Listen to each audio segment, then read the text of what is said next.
జై శ్రీరామ్. అందరికీ నమస్కారం. వెల్కమ్ టు న్యూస్ అఖండ.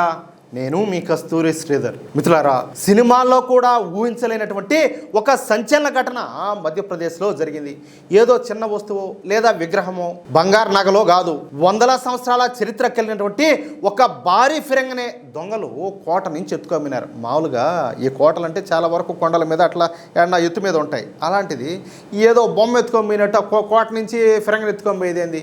అంత భారీ ఫిరంగిని కదిలించడానికే భారీ యంత్రాలు అవసరం అవుతాయి. అలాంటిది అంత పెద్ద ఫిరంగి కోట నుంచి మాయమవడం ఇప్పుడు దేశవ్యాప్తంగా సంచలనంగా మారింది. మధ్యప్రదేశ్లోని శివపురి జిల్లాలో ఉన్నటువంటి చారిత్రక నార్వార్ కోటలో సుమారు 450 సంవత్సరాల చరిత్ర కలిగినటువంటి ఒక భారీ ఫిరంగి ఉన్నింది. టన్నుల బరువు ఉన్నటువంటి ఈ ఫిరంగిని కొంతమంది వ్యక్తులు కలిసినా సరే దాన్ని కదిలించడం అనేది దాదాపు అసాధ్యం. కానీ దొంగలు ఆ అసాధ్యాన్ని సాధ్యం చేశారు. దర్యాప్తులో బయటపడినటువంటి వివరాల ప్రకారం మొదట చిన్న వాహనాలలో వచ్చి ఫిరంగిని తీసుకెళ్లేందుకు ప్రయత్నాలు అయితే చేశారంట. బరువు ఎక్కువగా ఉండటంతో ఆ ప్రయత్నం కాస్త విఫలమైపోయింది. వాళ్ళంతటితో ఆగలా.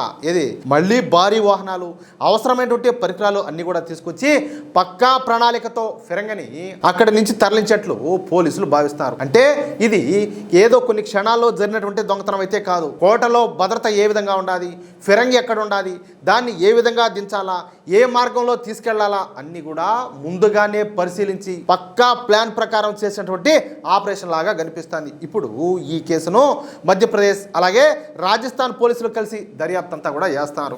రాజస్థాన్లోని కరోలీ ప్రాంతానికి చెందినటువంటి 2 అనుమానితులను అదుపులోకి కూడా తీసుకున్నారు. అలాగే ఫిరంగిని తరలించేందుకు ఉపయోగించినట్లు భావిస్తున్నటువంటి ఒక వాహనాన్ని కూడా పోలీసులు స్వాధీనం చేసుకున్నారు. అయితే అసలు ఫిరంగి మాత్రం ఇంకా కనిపించలా, దాన్ని ఆడబెట్టారో తెలియలా. కానీ దర్యాప్తులో ఇప్పుడు మరొక సంచలన కోణం కూడా బయటపడింది. రాజస్థాన్లో 2 వర్గాల మధ్యన ఒక కాలువ నీటి పంపిణీ విషయంలో చాలా కాలంగా వివాదం కొనసాగుతూ ఉన్నట్లు తెలుస్తుంది. ఆ వివాదంలో ఒక వర్గం వాళ్ళు డ్యామునేమో నిర్మించారు.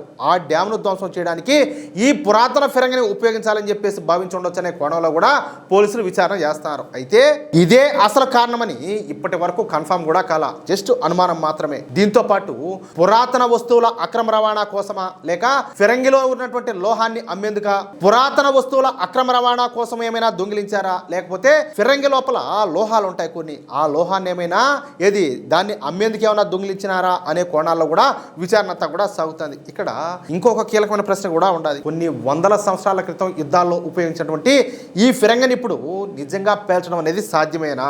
నిపుణుల యొక్క అభిప్రాయం ప్రకారం ఇలాంటి పాత ఫిరంగుల్లో మందుగుండు సామాగ్రిని నింపి ఉపయోగించడం అత్యంత ప్రమాదకరం. అయినప్పటికీ అలాంటి ప్రయత్నం జరిగితే భారీ విధ్వంసానికి దారితీసే అవకాశం కూడా ఉండాలి. ఈ కేసులో మరొక ఆందోళనకరమైన విషయం కూడా బయటపడింది. ఇదే నార్వార్ కోట నుంచి గతంలో కూడా మరొక ఫిరంగి కూడా కనిపించకుండా పోయినట్లు సమాచారం అయితే వస్తుంది. చూసారా?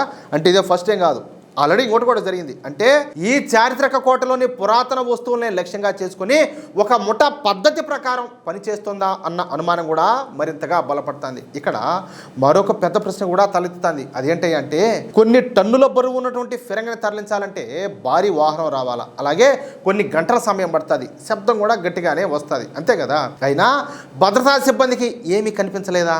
అంతే కదా, డౌటే కదా. ఈ ఒక్క ప్రశ్నే కోట యొక్క భద్రత పైన తీవ్రమైన అనుమానాలు కూడా రేకెత్తిస్తుంది.